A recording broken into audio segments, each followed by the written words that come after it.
কলিয়াবৰৰ চৌপাশে এতিয়া দেখা গৈছে যধে মধে একাংশ ভূমাফিয়াই মাটি খনন কৰি নিৰ্দিষ্ট জোখতকৈ অধিক দকৈ খনন কৰি বিভিন্ন ঠাইত মাটি বিক্ৰী কৰিছে। এই মুহূৰ্তত মই যিহেতু দেখুৱাইছোঁ, মই চিকনিত আছোঁ, দেখুৱাইছোঁ এনেদৰে প্ৰকাণ্ড গাঁত কৰি একাংশ ভূমাফিয়াই এইসমূহ ৰাজহুৱা ভূমিৰ মাটি বিক্ৰী কৰিছে।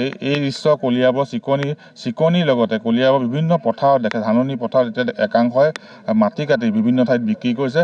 আৰু আজি এই চিকনিত স্থানীয় লোক ওলাই আহিছে, এই যি অবৈধ খননৰ বিৰুদ্ধে মাত মাতিবলৈ তেওঁলোক ওলাই আহিছে। আমি পোনে তেওঁলোকৰ পৰা আচলতে জানিবলৈ চেষ্টা কৰিম যে আপোনালোকৰ মাটি খান্দি আছে, ক'ৰ মাটি, ক'লৈ খান্দি নিছে, কাক বিক্ৰী কৰিছে, কি জানে আপোনালোকে? আমিতো নাজানো ন। এতিয়া ক'ৰ মাটি? আপোনাৰ ৰাজহুৱা মাটি?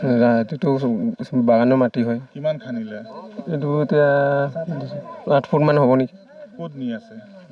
বাহিৰত লৈ আছে, বিক্ৰী কৰিছে। ক'লৈ নি আছে মাটি? बेचे बिक्री करत है। हमने तो नहीं जाने ही ना, हमने बागानर माटी है।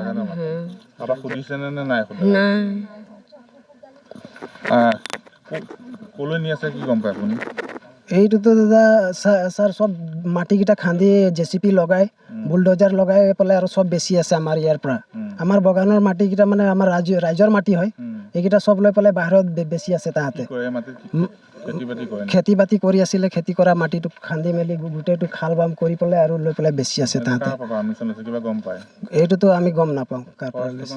ফৰেষ্টৰ মানুহ এতিয়ালৈকে বৰ্তমান অহা নাই। তাহাঁতক আমি যোনে খান্দি আছিলে তাহাঁতক আমি মানা কৰিলোঁ 2-3 বাৰ, এক সপ্তাহলৈকে আমি মানা কৰিছোঁ, কিন্তু তাহাঁতে আমাৰ কথাটো মানে বহুত মাটি খান্দিছে তেনেকুৱা।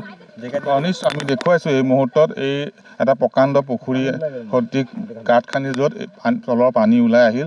এনেদৰে বিভিন্ন কৃষিভূমিত প্ৰকাণ্ড গাঁত কৰি একাংশই মাটি বিক্ৰী কৰিছে অন্য ঠাইলৈ।